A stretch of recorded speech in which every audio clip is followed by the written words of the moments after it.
Okay,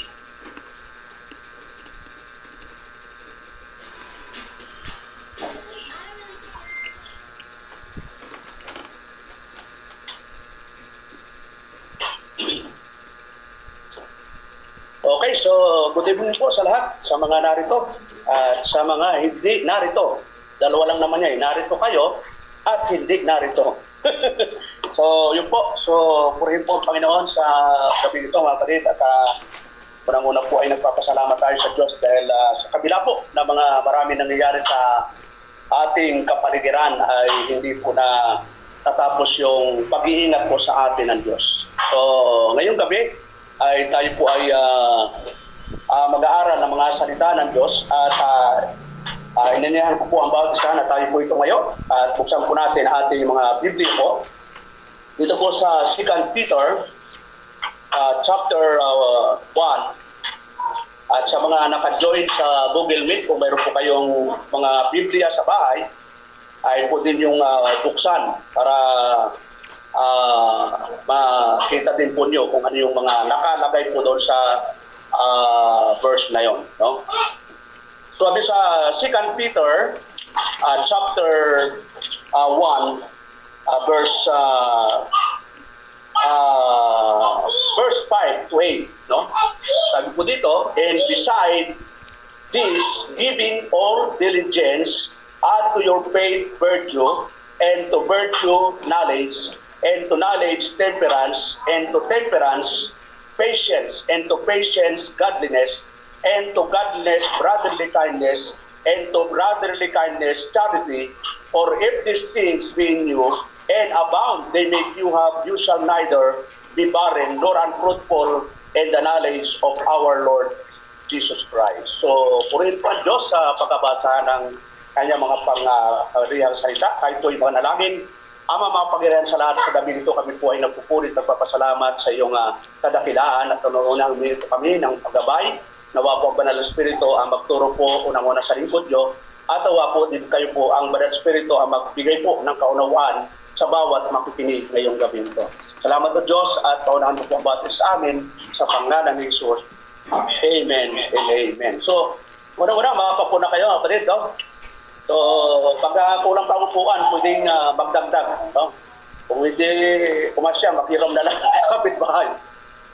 So, marami pa dumarating. Okay po, so gabi nito, kapatid, ay nais ko pong ipangaral sa inyo ang about yung question mark na what is biblical temperance. No? So, unang-una, yung ating binasa ay ito po ay sulat ng ating kapatid na apostol na Pedro.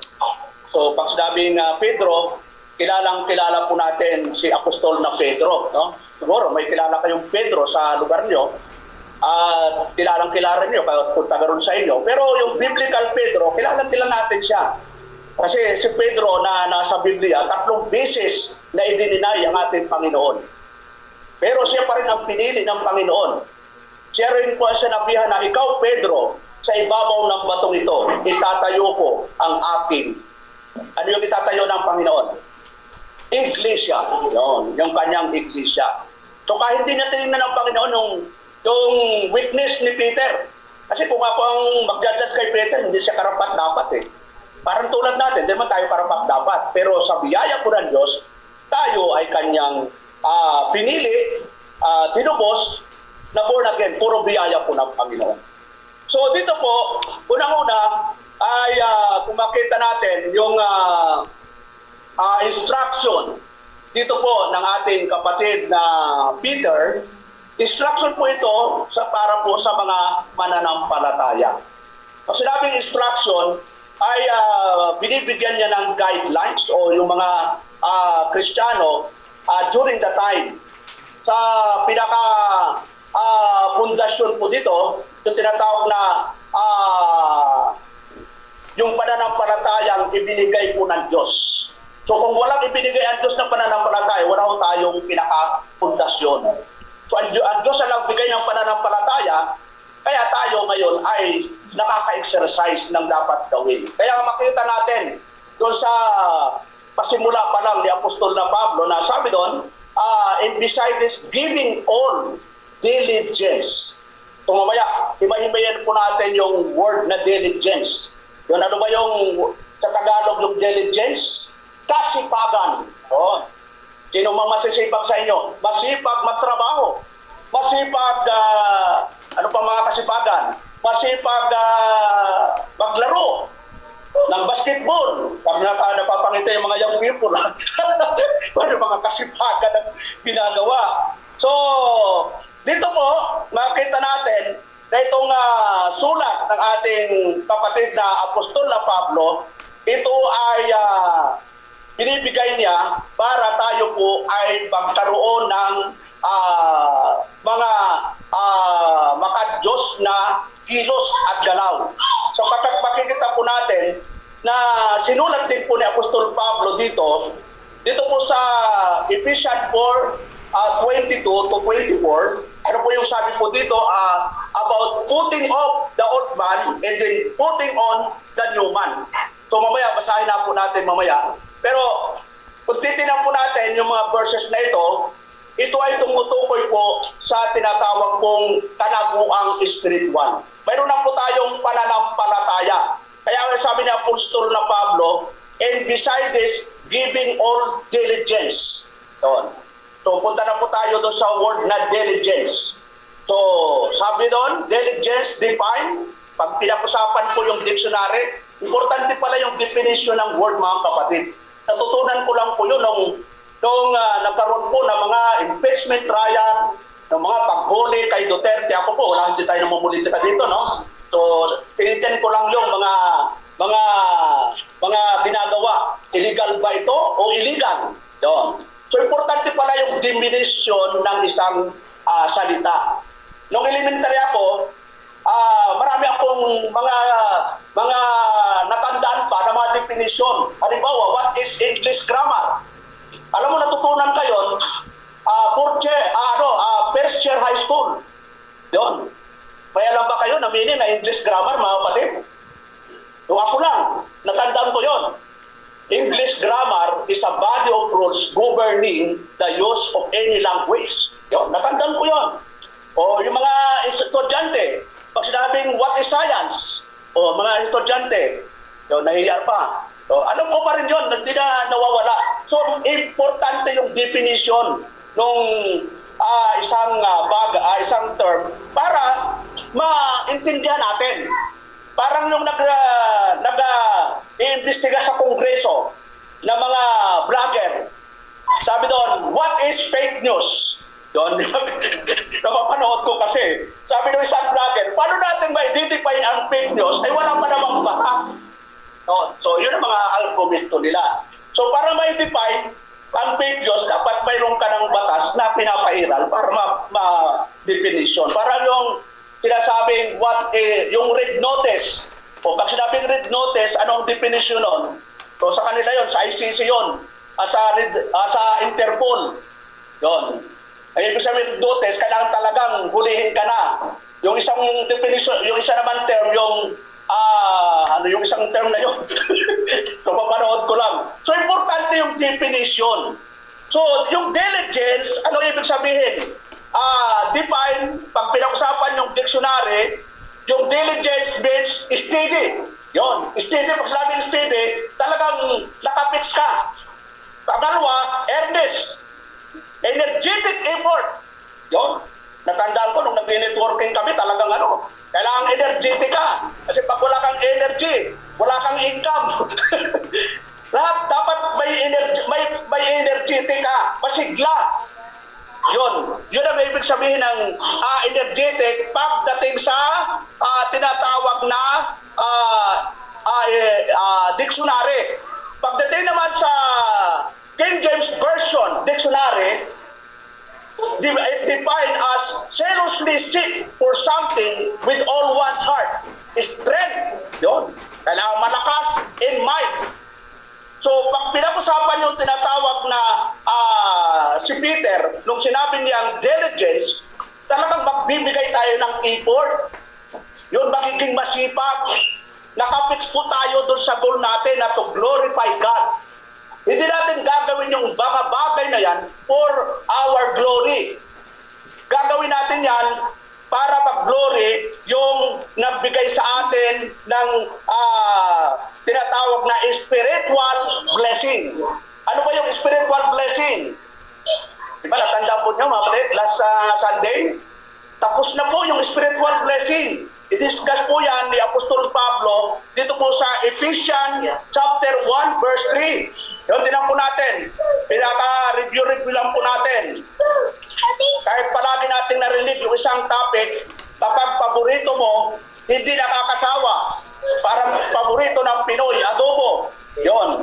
Kaya mamaya may adobo tayo. Alam mo, bawat linggo adobo. Ngayon, adobo pa rin. So, hindi nakakasawa. Ang election, ang doctrines of election, hindi po nakakasawa. Kasi ito yung pinakapundasyon ng ating pananampalataya. Sabi po ng Ephesians 1:3, Blessed be the God and Father of our Lord Jesus Christ, who had blessed us with all spiritual blessing in heavenly places in Christ. So tapos na po yung spiritual blessing. Ano po yung spiritual blessing? According as He had chosen us in Him before the foundation of the world, that we should be holy and without blame before Him in love. Unang blessing po natin natanggap, yung pagkapili sa atin ng Ama before the foundation of the world. Ibig sabihin, yung Ama natin, may parte po sa kaligtasan natin. Hindi lang si Kristo ang nagligtas sa atin. Ang ginawa ni Kristo, legally, yung redemption. Kasi yung iba, si Kristo lang talagang ang nagligtas. Tama po yun. And pag pinag-usapan yung vital phase of salvation. Pero pag pinag-usapan yung pagpili, hindi po si Kristo ang pumili sa atin. Sino po ang pumili? Yung Ama. Kaya makita natin in 1 Peter 1:2, no? Para susog po sa ating binasa. 1 Peter chapter 1 verse 2, ano po yung sabi ng ating kapatid Peter? Sabi po doon, I'm elect according to the foreknowledge of God the Father through sanctification of the Spirit unto obedience and sprinkling of the blood of Jesus Christ, grace and to you and peace be multiplied. So makita natin na yung pagkapili sa atin, ginawa ng Ama before the foundation of the world. So marami po, no? Ang blessing, yung pagtubo sa atin, tapos na po yun eh. Kaya nga sabi ni Kristo, it is finished. Yun, past tense. Pero bang finish na, hindi pa tapos? Mga kapatid, alam mo, nagluluto kayo, luto na, tapos na. Luto na po yun. Tulad yan, no? Dami pagkain, luto na po yan. Hindi na po hindi lutuan, luto na eh. Tapos na. So, ganun din, yung pagpili, pagtubos, at yung regeneration, ang wala pa, ang iniintay natin, yung final phase of salvation. Yung muling pagbabalik ng ating Panginoon. Kaya practically, habang tayo nabubuhay dito sa mundo, ay dapat magkaroon tayo ng diligence. Yun, ano po yung diligence? Dapat naka-steady ka, naka-earnest, tapos ano pa? Energetic. Yun. Kaya kapag dating ng prayer meeting, pagdating ng Sunday, energetic. Sabado pa lang, namabalansa na. Hindi ang paglinggo, ay nagpuputukan ng plansa, nag-aagawan. Dapat prepare tayo, masigla pagdating sa gawain para magbigay ng glory sa Panginoon, hindi magbigay ng glory sa pastor. Dahil tayo lahat ay parehong stewards of God. Lahat po tayo ay servants of God. Wala akong hierarchy, wala akong mataas po dito. Lahat po tayo ay pantay sa harapan ng Diyos. Lahat tayo ay lingkod ng Panginoon. So dito po, makita po natin na saan po nag-focus ang ating ni Apostol na Peter. 5 yung pinukusan niya dito, pero focus lang po tayo doon sa isa. Kasi 5 po yun, no? Ano sabi doon? Giving diligence to your faith, virtue, knowledge, temperance. Doon lang po tayo mag-focus sa temperance. Kasi marami ho ngayon, walang temperance. So, ano ba yung tinatawag na temperance? Doon, punta na naman tayo sa definition. Kasi mahirap po yung magbigay ng, kahit di ba, yung diligence, no ka, energetic ka, steady, tapos masigla ka.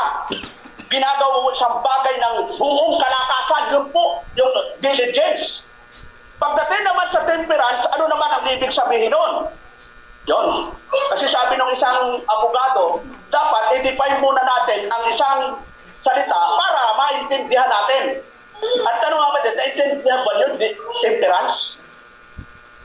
Ito naintindihan ng kaunti. Pero pag dinify natin, ano ba yung ibig sabihin ng temperance? Ugatin natin sa dictionary. Sabi doon, temperance defines moderation into yun, word and action. Yun, moderation, tama lang na tama lang na inihaka, salita at sa gawa. May self-control. Madaling sabi, yung temperance, katumbas po ito ng self-control. Kaya kukontrolin natin ang ating sarili. Hindi yung ibang tao magkukontrol sa atin. Kasi ang kukontrol talaga ikaw. Kasi, tinan po natin, kahit anak, pinag-aralan ng magulang, nanay, tatay, pag wala hong disiplina yung anak, hindi mangyayari. Kaya, katumbas ng temperance, number 1, self-control. Ano ibig sabihin ng self-control? Showing restraint in one passion and behaviors to exercise power over oneself. Yun. Hindi na-exercise mo yung power sa sarili mo, na hindi yung nasusunod yung sarili mo, kundi nakukontrol mo. Hindi porke ginusto mo, sugod ang sugod ka. Dapat, nababalansin mo, dapat mayroon kang batayan para gawin mo yon. At ang batayan mo dapat ay tama. Ano, sinabi mo, mag-aasawa ko. Ngayon na, hindi na ipagbubukas ko. Ay pag ganun ang filosofiya mo, ay ang unang makita ko, siya nang liligawan ko. Paano pang makita mo ay 60 years old. So, hindi po obra. So, yung tinatawag na temperance, it is synonymous with self-discipline. Yun pala yung mga kapatid. Katumbas nito ay sariling disiplina. Diba sabi ni Jose Rizal, yung kapag para umunlad ang bayan, ano ang kailangan? Disiplina ang kailangan. Pumunta ka sa mga school ngayon, mga kapatid. Sa tabi ng school, ang daming mga balat ng kinti. Pumunta kami sa Maliksi. Araw-araw kami naglalakad ng misis eh. Kasi wala kami pang date sa Dolomites eh. Dahil lang kami nag-date. 20 pesos na pandisan, okay ng pan-date pala yun eh. Pero makita mo sa daan, ang daming basura. Mga estudyante yan. Ano ba yung tinuturo ng teacher sa school? Di ba disiplina din? Kapag ang tao'y walang disiplina, makita mo yan. Mismo sa sarili niya, mismo sa attitude niya, mismo sa tinatawag na oras ng kanyang ginagawa. Yung tinatawag na discipline, it means ibinil talagang ginagawa mo yung isang bagay na talagang konkreto, na ito yung tama. Yun ang tinatawag na disiplina. Pag tama, nasa tamang disiplina ka. At ano ang batayan natin para masabing tama? Yon. So, tinanong po mamaya, pag-usapan natin yon. So, kung titin natin, temperance, Paul teaches about temperance. Pababasa natin yung 1 Corinthians chapter 9, verse 24 to 27. Ano yung sabi ni Apostle Paul? Know you not that they which run a race run all, but one receive the prize. Yon. So run, that you may obtain, and every man that striveth for the mastery is temperate in all things. Now, they do it to obtain a corruptible crown, but we are incorruptible. I therefore so run, sabi ni Apostol na Pablo, not as uncertainly, so fight I, not as one that beateth the air, but I keep under my body and bring it unto subjection, lest that by any means, when I have preached to others, I myself should be cast away. So kung titingnan natin, Itong Korintong ito, sinusulatan ni Apostol na Pablo. At ang Corinth po ay located sa Greece. At ang Greece po, background yan, nandyan yung mga sports, di ba, Brad? Yung mga tinatawag na, dyan nagsimula yung mga sports eh. Yung arena na doon ay, yung mga doon naglalaban, yung gladiator. Nakapanood ba kayo ng gladiator, mga kapatid? Ano ba? Gladiator 1, 2, 3, 4, 5, 6? Parang series kayo, ha? Yun, nahamo po yan sa Greece. Yun po yun, kaya kaya nga ganun po ang analogy ni Apostle Peter kasi itong Corinto ay nandun po sila sa Greece. At may background po sila pagdating sa sports. Kaya sabi ni Apostol Pablo, know you not that they which run a race, run all, but one receives the prize. Di ba yung mga tumatakbo? Anong goal po nila, mga kapatid? Manalo. Pero lahat ba sila nananalo, mga kapatid? Yun. Ako, lumaban ako ng runner. Takbo, pero hindi po ako nanalo. Nanalo pa ako sa swimming. So, sabi ko, sige, bilis ka sa takbo, sa lamuya naman tayo. So, pero sinikap ko talagang halos talagang gusto ko talagang manalo. Kaya lang may nauna sa akin. May nauna. So, isa lang ang nanalo. So, anong punto dito natin? At least, ikaw ay sinisikap mo na tumakbo. Talagang ibinibigay mo yung energy. Kaya nga energetic eh. May tumatakbo ba, mga kapatid? Ganun-ganun ka? Talagang palamyak-lamyak ka? Wala akong ganun. Tatakbo ka tapos nandun na yung mga kalaban mo, ikaw ay pa-relax na. Dapat pag tumakbo ka, ituto mo. Yun, di ba, nagpapaputok eh. Pag putok, talagang lahat ng energy, ituto mo na. So ganun ho sa atin, mga kapatid, bilang Kristiyano, ituto na natin. Kasi hindi natin alam. Ito na yung huling araw natin. Di ba sabi ng Panginoon, wala naman nakakaaraw ng bukas eh. Tapos pa-relax-relax tayo. Yun. Ang dami nating reklamo, ang dami nating complain. So, dito po, yung tinatawag po natin, anong ini-stress ni Apostle Paul? Paul here was stressing the importance of temperance. Ano yung temperance? Talagang nakapokus ka, steady. Yun, nakapix ka doon sa goal mo. Naka-energetic ka. Ano ba? And keeping his body in subjection. That applies to the mind. Yung isip mo, maliwanag dapat. May sound mind. Tinalakay po ni Apostol Pablo, ang Kristiyano dapat may tamang pag-iisip, sound mind. 2 Timothy chapter 1 verse 7. Binigyan mo tayo ng Diyos ng tamang pag-iisip, sound mind. Ay bakit minsan yung ibang Kristiyano wala na sa tamang pag-iisip? Tingnan po natin, sabi ni Apostle Paul sa 2 Timothy chapter 1 verse 7, for God had given us the spirit of fear, but of power and of love and of sound mind. Ano binigay sa atin? Tamang pag-iisip. Yun. Kapag tamang pag-iisip, magkakamali ka ba, mga kapatid? Hindi ka magkakamali. Tama ka pag-iisip mo eh. Ay bakit nagkakamali? Wala ka sa katinuan. Mali ang pag-iisip mo. Baka ang iniisip mo ay labag na sa kalooban ng Diyos. Baka ang iniisip mo ay moro, karnalidad, baka mundo, paano yumaman kahit mang-scam. Yun. Hindi na kalooban ng Diyos yun. So, tingnan po natin, mga kapatid, ano ba yung mga tools that would enable us to be more temperate para tayo ay lalong magkaroon ng self-control. Yun. Kasi yung self-control, minomotivate din. May paraan din po yan. Number one, mahaba po kasi ito. Number one, the first tool that will us is in God's Word. Yung salita ng Diyos, ang tutulong po sa atin para tayo ay magkaroon ng self-control. Mayroon na po tayo nito.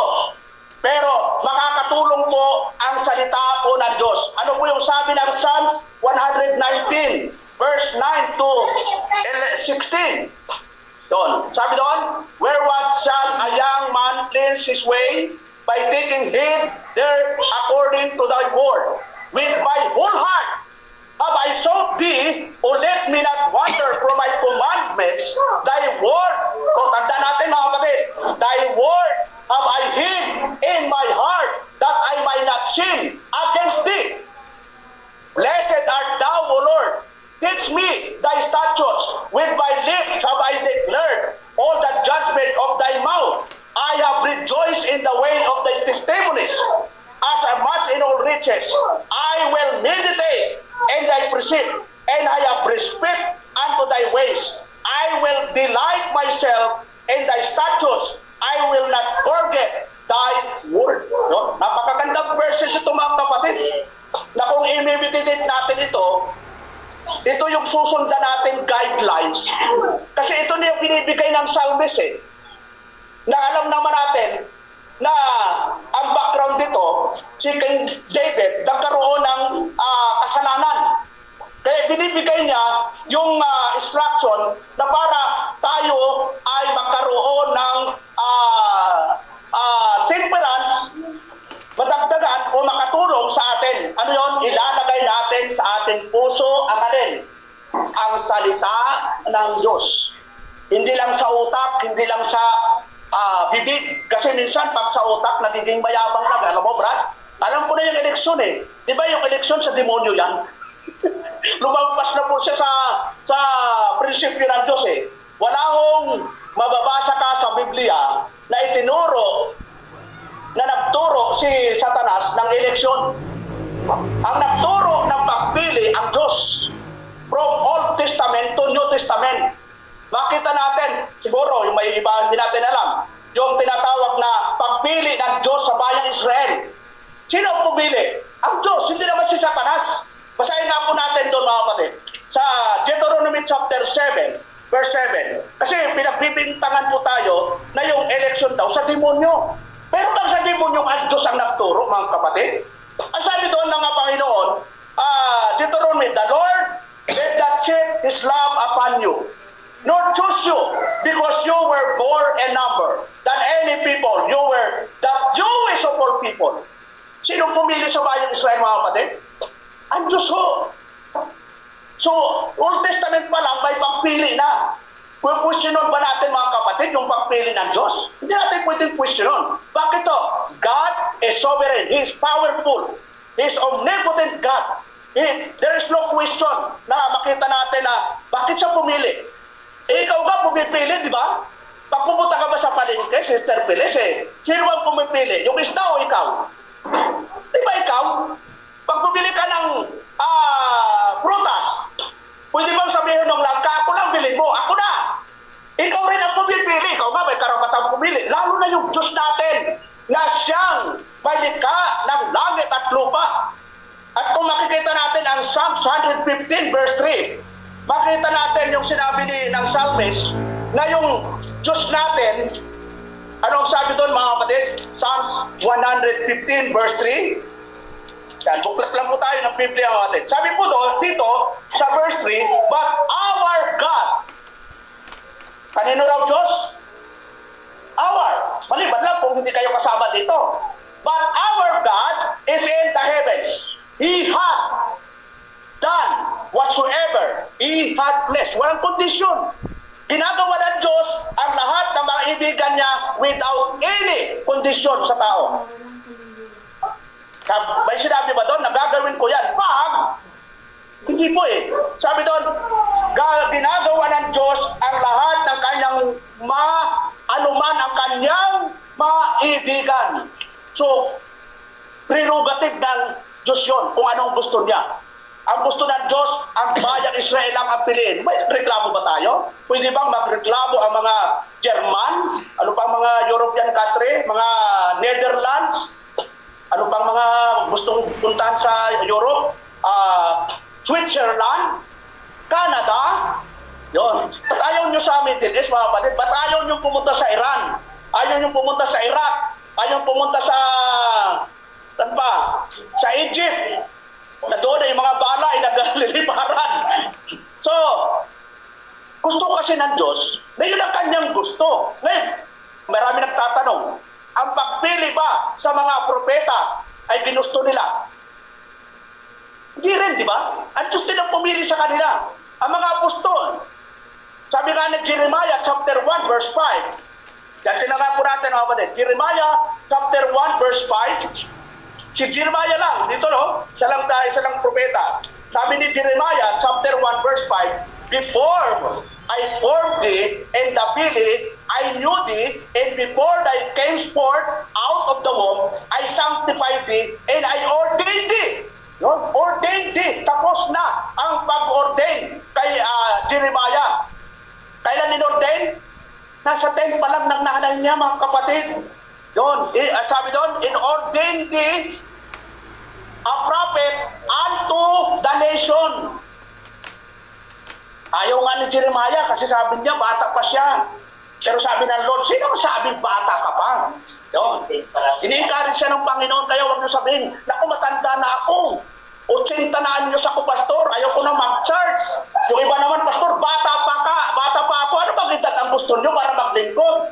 Sinabi ba ng Diyos na ganitong edad kayo maglingkod? Sabi ka ng Panginoon sa Ecclesiastes chapter 12 verse 1, di ba? Tingnan natin mga kapatid.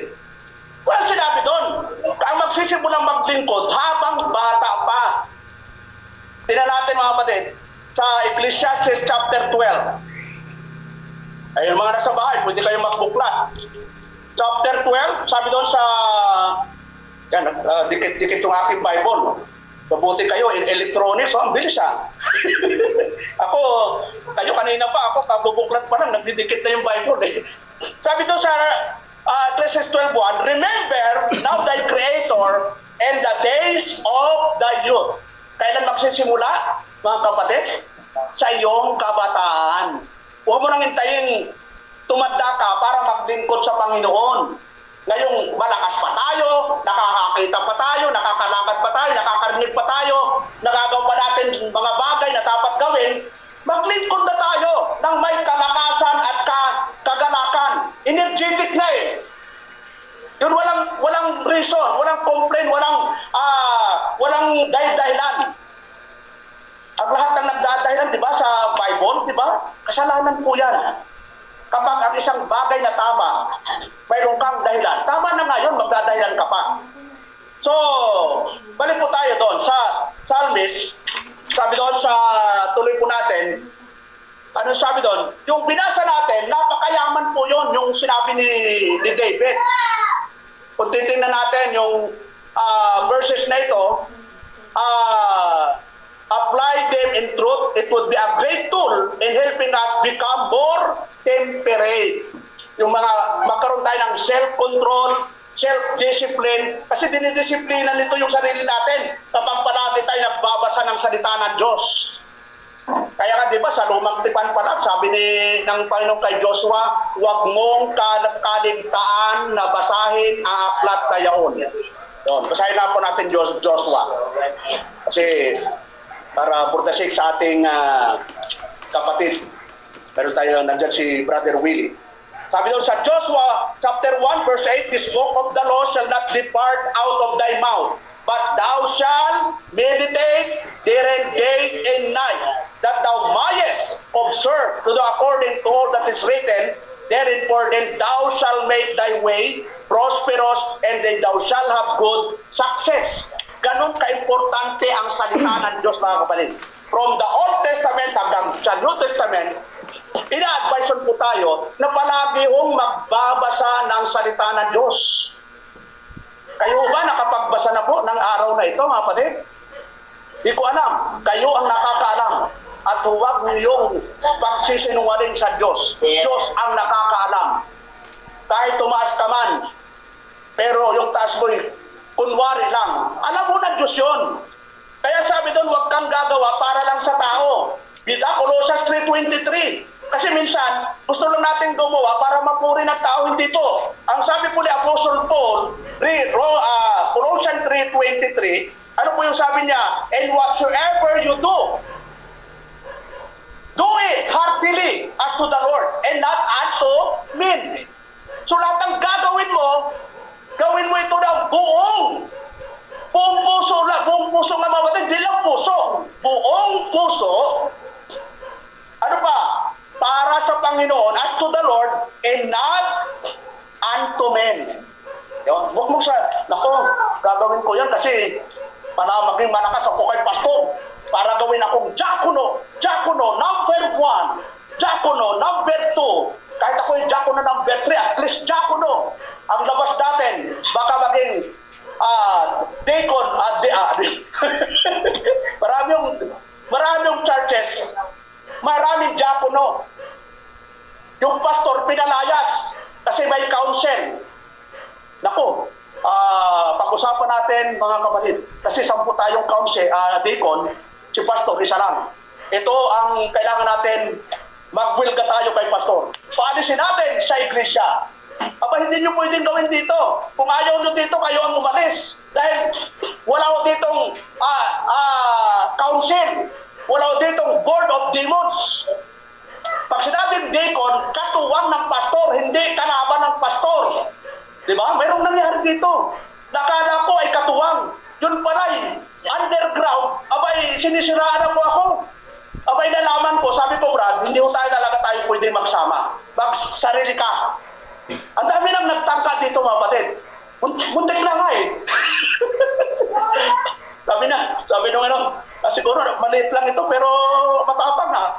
Maliit lang ako, hindi pa ako tatapang, hindi aapi-api tayo.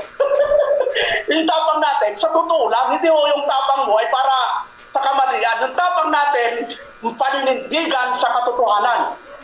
Ang lalaki pa nun eh. Pwede naman akong tirisi nun eh.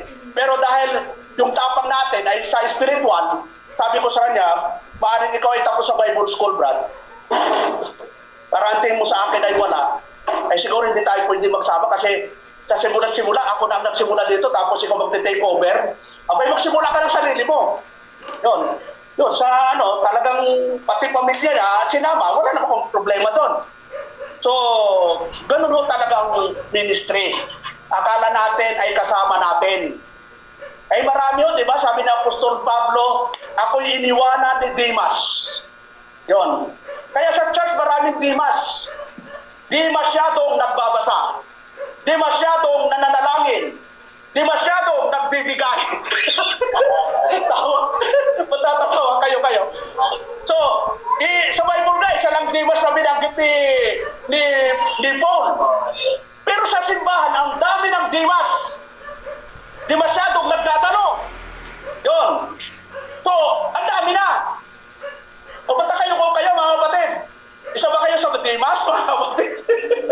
Di masyadong nagbabasa, di masyadong nananalangin, di masyadong nag-a-attend, di masyadong nagbibigay. O, i-permit natin.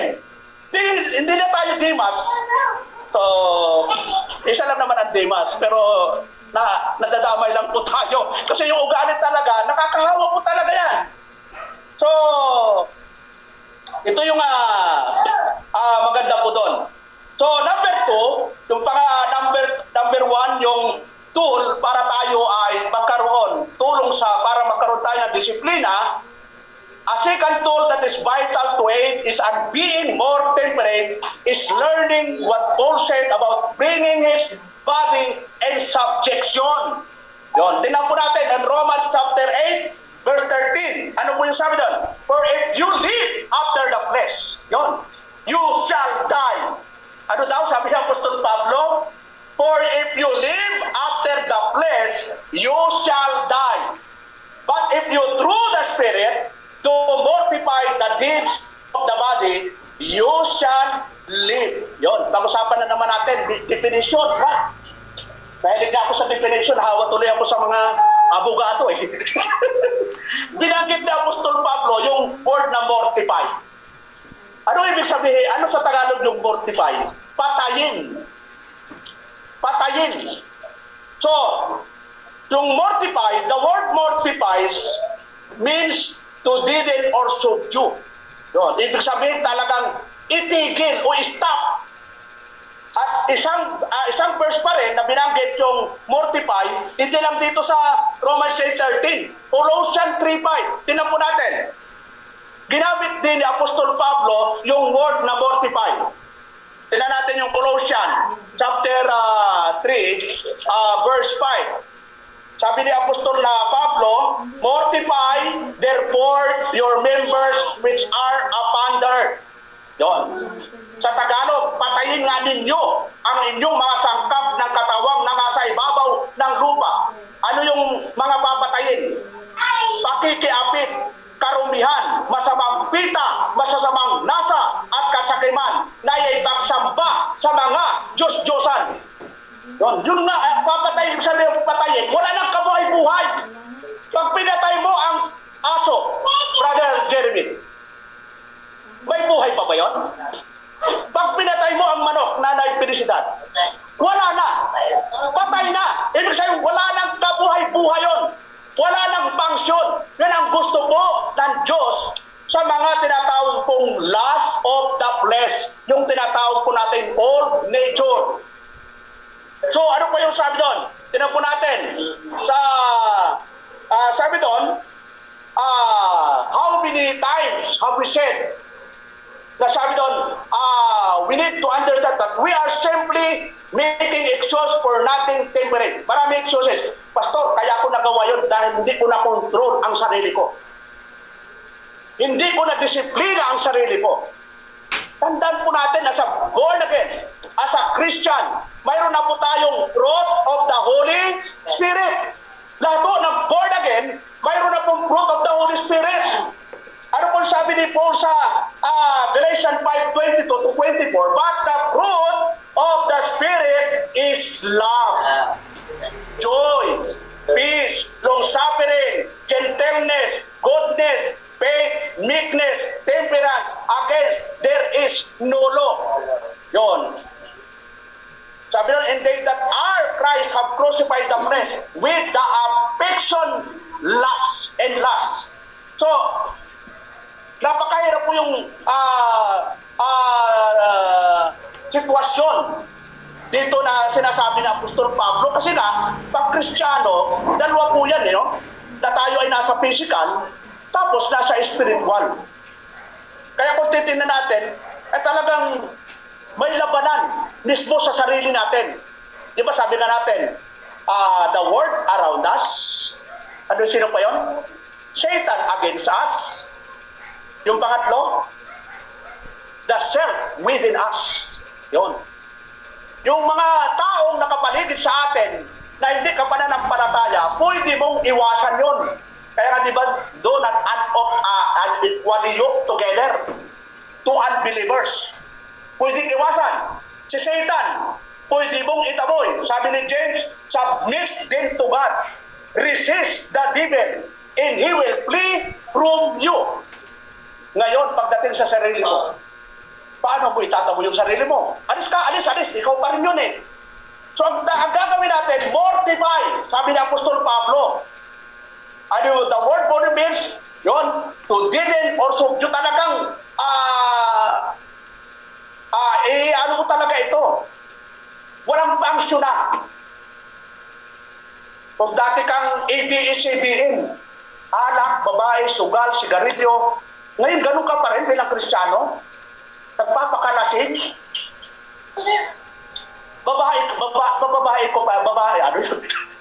Babaero ka pa rin? O lalakero ka pa rin? Dati mo yun, buhay. Ngayon, Kristiyano na tayo, put off. Kaya makita po natin yung sinabi ni Apostol na Pablo. Mamaya, pag-uusapan natin. Importante na tayo mga Kristiyano, exercise po natin yung fruit of the Holy Spirit, yung love. Ang totoong may love, wala hong talagang kahit ginagawan ka ng masama, walang paghiganting na pinaplano mo. Yun. Hindi ka nagpaplanong paghiganti ko siya masama ang ginawa niya sa akin. Ang sabi ng Panginoon, kung binato ka ng bato, anong ibabato mo? Tinapay na nasa grapon, ay di ang sakit nun. So walang response na masakit. Kahit sinabi mong ang pangit mo, anong sasagot mo? Ha? Mas pangit ka! Karaniwan sa tao yan. Pag Pag sinabing masama, ang karaniwang balik, masama din. Yun. Bakit? Maganda ka ba? Balik mo talaga. So, ang Panginoon, kaya sinasabi niya yon kasi naranasan po yung matinding persecution, matinding pag-aalipusta. Kasi ang Panginoon, wala ko namang pinag-aralan. Mula nung siya'y pinanganak, hindi ko sinag-kinder. Ano po yung pinakauna? Nursery, kinder, grade 1. Hindi, wala po siyang pinag-aralan. Kaya nung nangangaral siya, inaalipusta siya, mangangaral ka ba? Di ba anak ka ng anluwagi? Wala, di ka naman nakapag-aral, tapos tuturuan mo ako, di ba? Ganun ngayon. Kasi naranasan ko yan eh. Ano bang natapos mo, pastor? High school lang eh. Kaya pala yung mga English mo, your English is broken. Zigzag line, like you travel in Baguio City. So, parang batayan nila, para maging totoo ka, ay magaling ka sa English. Hindi po. Pumunta ka sa China, mga kapatid. Ikaw talaga ang mag-ano doon, may interpreter. Dito lang naman sa Pilipinas, talagang kailangan mo talaga yung mga Amerikano, pag nandito, talagang English ng English tayo. Oh, you want to buy? Yeah, okay. You know my friends. So, yan po yung encouragement sa atin. Magkaroon tayo ng love, joy. So, enjoy na lang natin ang buhay Kristiyano. Yun, daming struggle, pero bakit tayo magkaroon-enjoy? Kasi yung promises ng Panginoon, hindi ho natatapos yan. Ano pa? Joy. Hindi ito joy na sabon ha. Peace. Yun. Long-suffering. Gentleness, goodness, faith, meekness. Yun. Temperance. Yun. Yung pinag-aaral natin. Self-control. Pinahuli ng Diyos yung temperance. Kasi pag wala na po tayong disiplina, wala tayong self-control,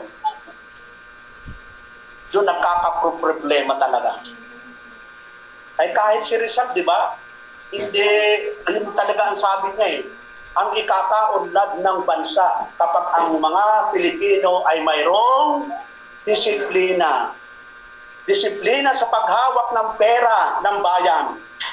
Kaya ngayong eleksyon, iboto ang gusto nyo. Wala tayong i-endorso. Bawal nung mag-endorso sa pulpito. Yun, kasi mawawala yung right of suffrage natin kaya ka-eleksyon eh. So, wala tayong endorso dito. May 12 po ang eleksyon. So, bumoto kayo. Kung ayaw nyo bumoto, wala namang problema doon eh. Ako nga, 2 beses ako hindi bumoto eh. Nung pumunta ako doon, alam mo, pumunta kami 3rd floor, 2nd floor, ground floor. Wala yung pangalan ko. Pumunta ako doon sa sir, wala akong pangalan. Ay, ilan ho ba kayong beses na hindi nakaboto? 2 na po, kaya pala eh. Wala na ako yung pangalan, mag-register ulit kayo sa next year. So, pangatlo mga kapatid, the third tool we can use in being more temperate is to remember to put off the old man and to put on the new man. Daily, araw-araw. Yon, kasi araw-araw may battle tayo. Pagising mo pa lang sa umaga, yung katawan mo, yung laman mo, ay nagpupumiglas yan na gumawa ng kasalanan. Yung laman natin ito yung immune sa kasalanan, ito talaga yung gusto ng kasalanan. Kaya sabi ni Apostol Pablo that you put on concerning the former conversation, the old man, which is corrupt. Yung katawan natin, ito yung corrupt. According to the deceitful lust, and be renewed in the spirit of your mind, and that you put on the new man, which after God is created in righteousness and true holiness.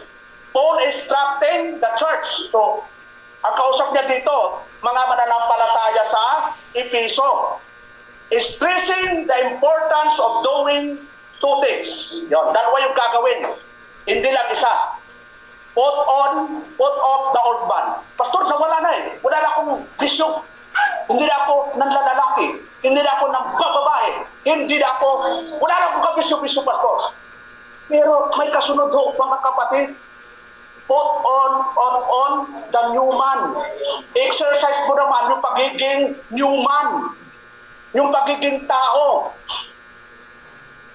Wala kang ambisyon, di ka naman sumusunod sa Diyos. Madaming taon ngayon eh. Apostol, ako naman eh, walang bisyo eh. Marami akong kausap dyan eh. Wala akong bisyo. Basta ako, diretso lang sa Lord. So, sabi doon, get rid of the natural man, lay down any to do with the word. But don't stop there, but be sure to remember to put on the new man. Importante yung bagong pagkatao natin. Ngayong Kristiyano na tayo, mananampalataya, mag-focus tayo, ano ba yung gusto ng Diyos? Hindi yung gusto natin. Kasi kung gusto lang natin na masunod, wala na ako, hindi na ako magpapastor. Kasi sa pagiging pastor, wala naman tayong sweldo. May sweldo ba ako dito mga kapatid? Taas ang kamay. Di ba? Wala tayong sweldo. Yun. By fit. By fit ho. By fit. Wala rin tayong supporter. Ang supporter natin si Lord. Kung ano yung ibigay ni Lord, yun. Pinagkakasya natin yun sa biyaya ng Diyos. Nakapagawa tayo ng ganito sa biyaya din ng Diyos. Siyempre sa mga kapatiran. So, dito po, tingnan natin. Sabi doon, mismo ating Panginoon, Matthew chapter 12, sabi doon, verse 43 to 45, when the unclean spirit is gone out of a man, he walketh through the dry places, seeking rest and findeth none. Then he saith, I will return unto my house from whence I came out, and when he is come, he findeth it empty, swept and garnished. Then goeth he and taketh him with himself 7 other spirits, more wicked than himself. And they enter in and dwell there. And the last state of that man is worse than the first. Ganun mo yun mga kapatid? So, kailangan palagi natin nililinis mismo yung ating pagkatao araw-araw, daily. Kasi yung basura, yung mga masasabang mga nasasagap natin, yung tinatawag na nakikita natin, naririnig natin, sabi nga, everything we see, everything we hear, it affects our mind. Yung isip natin, parang computer yan eh. Na lahat ng makikita mo, nandito na sa utak. Lahat ng marinig mo, kaya kapag ang narinig mo yung negative, nagiging negative ka rin. Kapag ang narinig mo yung palaging guwapo si pastor, pagit si pastor, masamang tao si pastor, yun ang magiging na talaga yun. Sabi ng kapitbahay mo, si Brother Ariel, mayaman na yan, palagi narinig na ko. Dami nang umutang kay Brother Ariel. Palagi narinig ng mga tao, mayaman si Brother Ariel. So may epekto po yun. Yung lahat ng narinig, nakikita, may epekto po yun sa pag-iisip po ng isang tao. So, panghuli, sabi doon, temperance, yung tinatawag self-control, ay may mga example sa Biblia. Number 1 po, na nakita natin self-control o may disiplina, number 1 po yan si Joseph. Yun. Kilala ba niyo si Joseph? Yun. The dreamer. Ano ang kwento niyo? Sa Genesis 39, yung tinatawag na Joseph refused to commit adultery with Potiphar's wife. Yun. Alam mo, Brother Ariel, Brother Jeremy, araw-araw siya inaakit ng asawa ni Potiphar. Yun. Pero tumatanggi siya.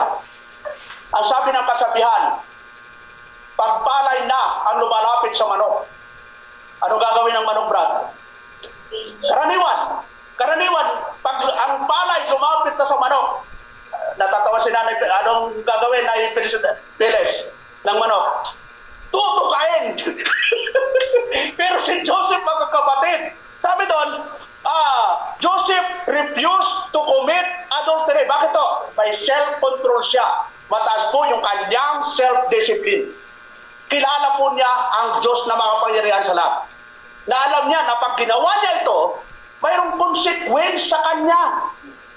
At kahit nga hindi nangyari yun, pero sa divine purpose pa rin, nakulong siya. Pero may plano pa rin ang Diyos. Pero hindi siya nag-commit ng adultery. Diba? Pangalawa, Daniel, natanda natin, sa Daniel chapter 1, verse 8 hanggang 20, mahaba po yun. So pwede niyong basahin mamaya pag-uwi. Ano hindi niya tinutulan? Ang tinutulan ni Daniel. Daniel refused to defile himself by eating the king's food and drinking the king's wine. Kasi di ba, yung mga kabataan na galing Israel, because of tinatawag na Babylonian exile, pinadaan na dinala siya sa Babylonia. Mga kabataan ng Israel. Tapos itong tatlong ito, Daniel, Shadrach, Meshach, Abednego, hindi sila kumain ng pagkain ng hari at inom. Sabi niya, binigyan nyo kami ng prutas. Yun lang gustong kainin. Tumanggi silang kumain ng pagkain ng hari. Ikaw ba naman, pag binigyan ng hari, Brother Ariel, tatanggi ka ba? Sabi daw, pag ang salita ng hari ay hindi nababalik. Yung tatlong kabataan din, di ba? So, ganun doon. Mayroon silang tinatawag na paninindigan. Disiplina. Pag sila disiplina, ito yung konkretong tama, pinanindigan mo. May disiplina ka. Halimbawa, sinabi ng sa Idsa, huwag tatawid, mamamatay ka. Huwag ka talagang tatawid. Kasi mamamatay ka talaga. Ay, kala mo, yung mga ano doon, may flyover naman, doon ka tatawid sa talaga napakabilisan sa sakyan. Huwag kang magtatapon ng basura. Pero marami nagtatapon. Huwag kang iihi. Pero doon, kung saan yung huwag, doon papanot. Yun. Kung nasaan yung warning, doon yung mga gumagawa ng mga kasalanan. Huwag kalimutan ang magbasa.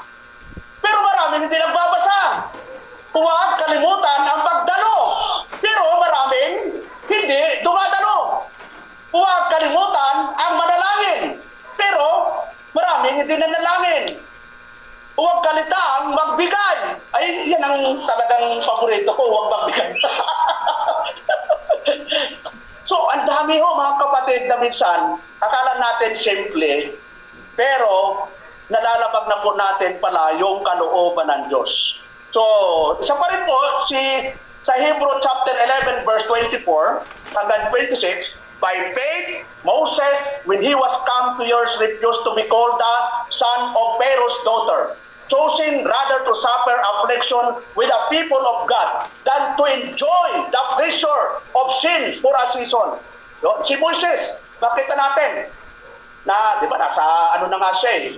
Pero pinili pa rin niya, pinili niya yung maging kinatawan ng bayang Israel para mapalaya. Eh, nasa karangyan na po siya eh. At siyempre, yung pinaka-example natin talaga dyan, na talagang pwedeng maging talagang good example natin, mismong ating Panginoon. Yun. From nung kanyang ipinanganak from His birth hanggang sa kanyang kamatayan, yung talagang disiplina. Pag sinabi disiplina, nanindigan po siya sa katotohanan. At kung makita po natin doon sa nung siya ay tinukso, no? Kung babasahin lang po natin yung tinatawag na sa Matthew chapter 4 verse 1 to 11, doon makita natin yung tinatawag na self-control, self-discipline sa lahat ng aspeto na buhay ng ating Panginoon. Masunurin po siyang anak. Yun. Talagang nandun po yung kanyang motivation patungkol po sa prinsipyo ng ating Panginoon. So, yun lang po sa gabi ito, kapatid. Tatlong bagay ang ating pinag-aralan tungkol po sa what is biblical temperance. Number one, tinatawag na the first tool that will help us is God's Word. Yun. Number two, na tinatawag pong second tool that is vital to aid is being more temperate is learning what Paul said about bringing his body into subjection. And number three, the third tool we can use in being more temperate is to remember to put off the old man and put on the new man daily. Yun. Daily po. Yun. Hindi lang nung maisipan mo, babasa ka ng Bible, hindi po, daily po talaga ang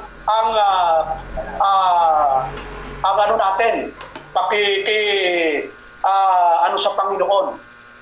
So, yan lang po kapatid at nawa na bigay po tayo ng encouragement sa bawat narito at sa lahat pong na naka-join sa Google. So tayo po ay mag-pray. Salamat o Lord sa gabi ito, sa iyong kabutihan, sa iyong biyaya. Salamat o Lord sa mga aral mo na nagbigay po sa amin ng encouragement na nawa magkaroon po kami ng self-control, self-discipline, temperance, na nawa lahat po ng mga makalaman, makamundo, mga karnal ay makayanan namin hindi gawin sa amin sarili, kundi nandun po yung renewed mind, yung bagong pagkatao ang magawa namin sa araw-araw, Lord.